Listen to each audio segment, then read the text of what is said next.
Бәріне сәлем. Бүгінгі өтетін тақырып ол шарт, яғни if else, қазақшасы егер немесе әлде деген сияқты аударуға болады. Астыдағы мысалды қарасақ, далада күн ыстық па деген сұрақ. Ол яғни бізде шарт болып есептеледі. Екі жауабы бар, иә немесе жоқ. Жеңіл киіну немесе қалың киім кию деген сияқты бізде әрекеттер бар. Енді Pythonда өзіміздің ең бірінші шартты жазып көрейік. Жаңа файл қосайық, if else деп атауын берейік. Біз осы жерде number деген айнымалы береміз. Оны біз userден аламыз. Және де оны біз автомат түрде осы жерде intқа айландырып жіберсек болады. Яғни inttің ішінде input деген функция. Енді мынау қалай істейді десеңіздер, бізде input бар ғой. Пользователь енгізген input бізде string қайтарады. Ал біз оны int функциясы арқылы intқа айландырамыз да number деген айнымалыға сақтаймыз. Енді қарапайым if-қа мысал жазайық. If осы жерге енді өзіміздің шартымызды жазамыз. Мысалға бізде number айнымалысы үлкен болса 50-ден қос нүктені қоямыз. Қос нүкте міндетті түрде интерді басамыз. Табуляцияға мән беріңіздер, 30 топ обязательно болу керек. Бұл Pythonның ережесі. Осы жерге енді әрекетті жазамыз. Бізде әрекет printқа шығару. Мысалға, сіздің саныңыз 50-ден үлкен.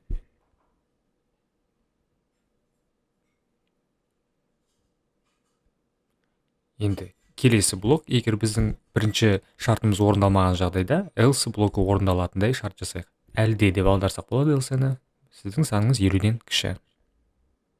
Бізде ең алдымен бірінші шарт тексеріледі, ол if number үлкен 50-ден болған жағдайда 50-ден үлкен деген хабарлама шығарады. Бірінші шарт қанағаттандырылмаған кезде міндетті түрде else блогы орындалады. Енді байқасаңыздар, біздің программа өз толық қызметін атқармайды, себебі 50-ден не үлкен, не кіші екенін шығарады. Енді пользователь 50-де енгізсе не болатынын біз консольда көрейік. Программаны іске қосамыз.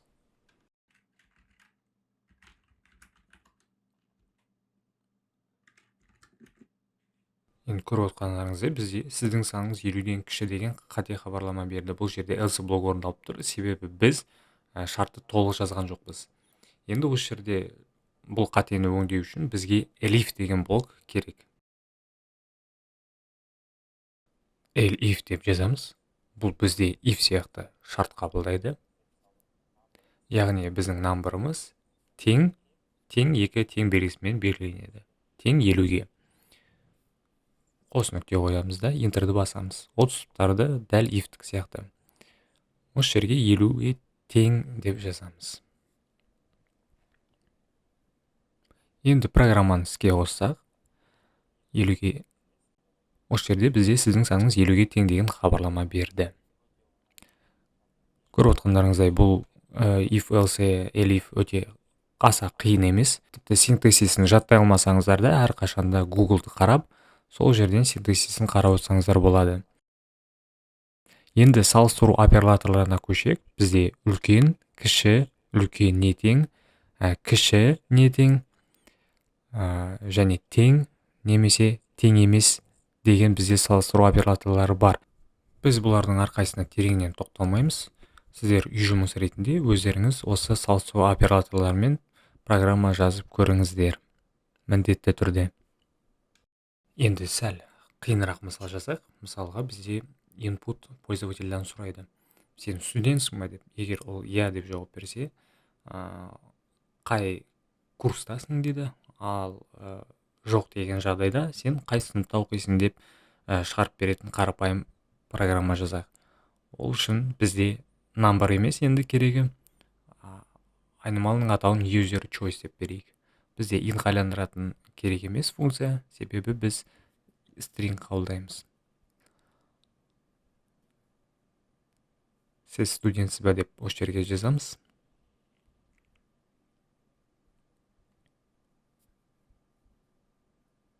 Және y немесе n, яғни yes или no. Енді user choice'ті салыстырамыз. Егер біздің user choice'іміз тең болса yes-қа, яғни y-қа біз бұл жағдайда енді тағы да input керек болады. Бұл жағдайда біз юзердан сұраймыз, сіз қай курстасыз?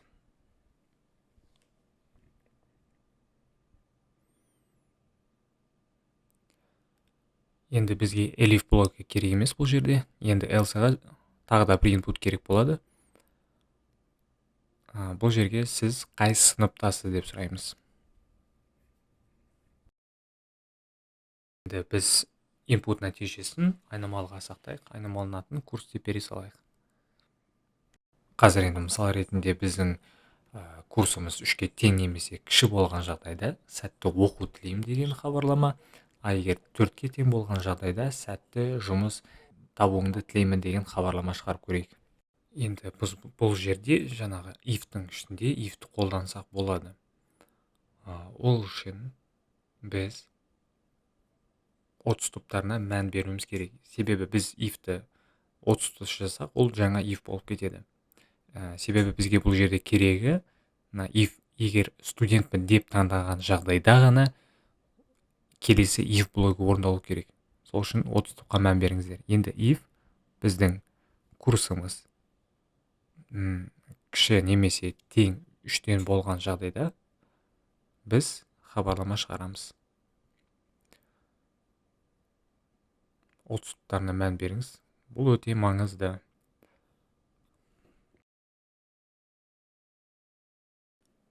Немесе else блогы, егер біздің бірінші if орындалмаған жағдайда сәтті жұмыс табуыңды тілеймін деген хабарлама жазамыз.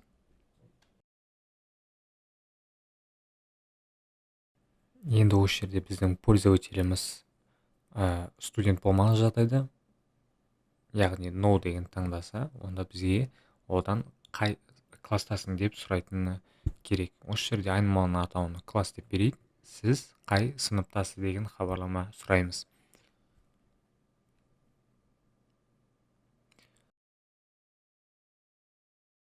Осы жерде енді if-тің ішінде if-ті қайтып қолдану керек екенін түсінікті деп ойлаймын.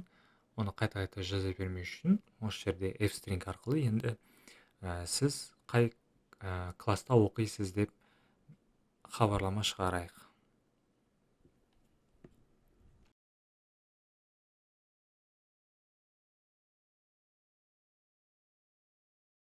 Бұның бәрі әрине мысал ретінде, бұлай программаны ешкім жазбайды. Егер сіздердің фантазияларыңыз мықты болса, басқа мысал жазып көрсеңіздер болады. Ал енді программаны іске қосайық. Сіз студентсіз бе дейді, yes-ті таңдаймыз. Сіз қай курстасыз? Біз else блогын шығарғымыз келсе 4-ті басамыз. Бұл жерде бізде қате туындады. Type error дейді. Біз бұл жерде input'ты int-қа айландыруды ұмытып кетіптік. Осындай қателер негізі жиі туындайды, сондықтан кодтарыңызға қатты мән беріңіздер.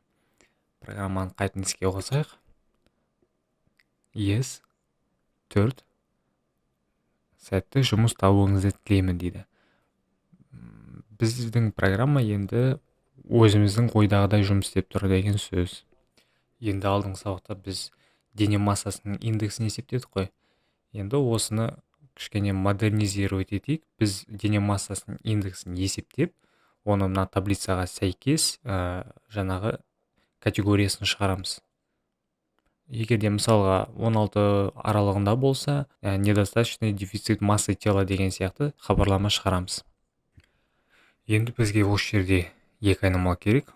Ол салмақ. Салмақты біз float-қа айландырайық.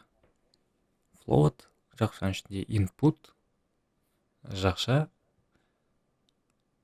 салмағыңызды салмақ килограммен деп қоя салайық. Екінші айнымалымыз height, рост. Бойыңыз метрмен деп жазайық.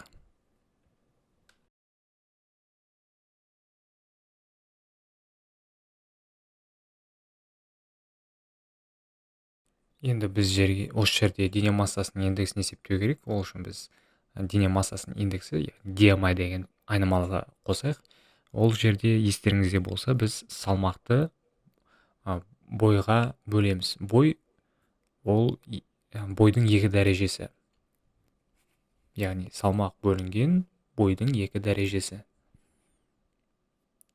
Енді осы жерде біз шарт қолданамыз. If біздің BMI, жаңағы DMI деп сөз етеді ғой біз. DMI кіші болса не тең болса 16-дан, осы жерде біз категория деген айнымалы қосайық. Айнымалымыз біздің тең болады выраженный дефицит массы тела.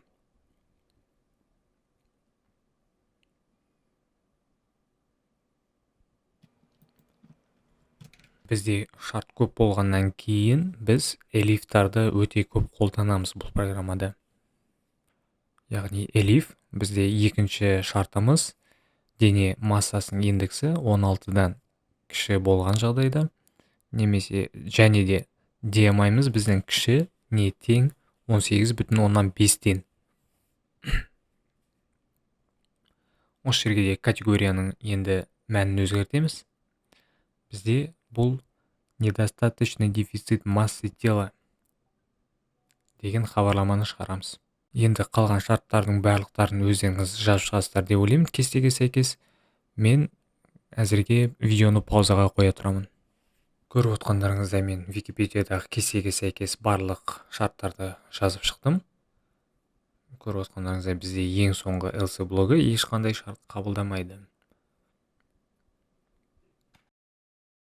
Енді біз осы жерде есептеген дене массасының индексін және оның қай категорияға жататынын біз пользовательға көрсетуіміз керек. Әрине бұл жерде біз printті қолданамыз. Print жақша ашылған сіздің дене массасының индексі, және біз осы жерде негізі DMI-ді алдыңғы сабақта біз раунд арқылы дөңгелектегенбіз. Осы жерде де раунд функциясын қолданамыз.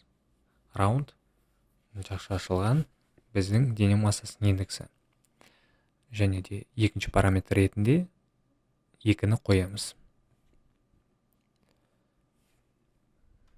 Енді осының астына бізге жаңа категориясын шығару керек. Осы жерде де print қолданамыз. Осы жерге категория. Так, апостроф жазуым болып кетіппін. Апостроф категория. Енді осы жерге категория айнымалысын шығарамыз өтір арқылы.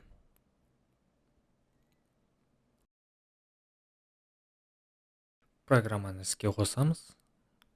Салмағымызды енгіземіз. Және бойыңыз метрмен 178. Так. Бұл жерде бізде қате туындады. Бұл жерде қате программадан емес, кодтан емес, біздің жазған енгізген параметрлер екен. Себебі біз бұл жерде бойыңызды метрмен деп өзіміз 178 деп жазып отырық. Ал бұл бізде float, яғни жылжымалы нүктемен 1,100-78.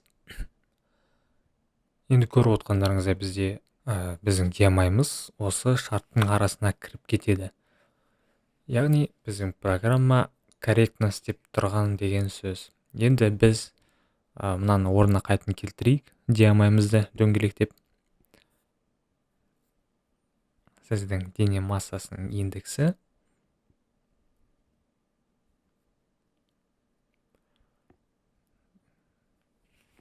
round функциясы біздің DMI-мызде.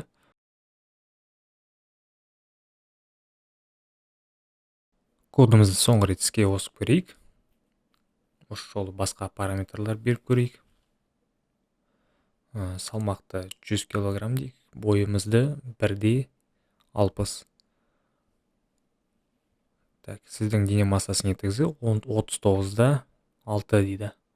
Бұл көріп отқандарыңыздай бізде ожирение екінші степень дейді. Әзірге осы. Енді өздеріңіз тағы да басқа мысалдарды қарастырып, өздеріңізге Google'дан басқа тапсырмаларды қарап, солардың шешімін тапқандарыңыз дұрыс болады. Себебі программирование бұл әрқашан практиканы талап етеді. Сіздер күнде бір кішкене болсын код жазып отырмасаңыздар, сіздер программист ретінде өсу өте қиын болады. Енді келесі сабақта біз қарастыратынымыз ол тізімдер. Тізімдерден кейін біз циклдарды өтеміз. Назарларыңызға рахмет, сау болыңыздар.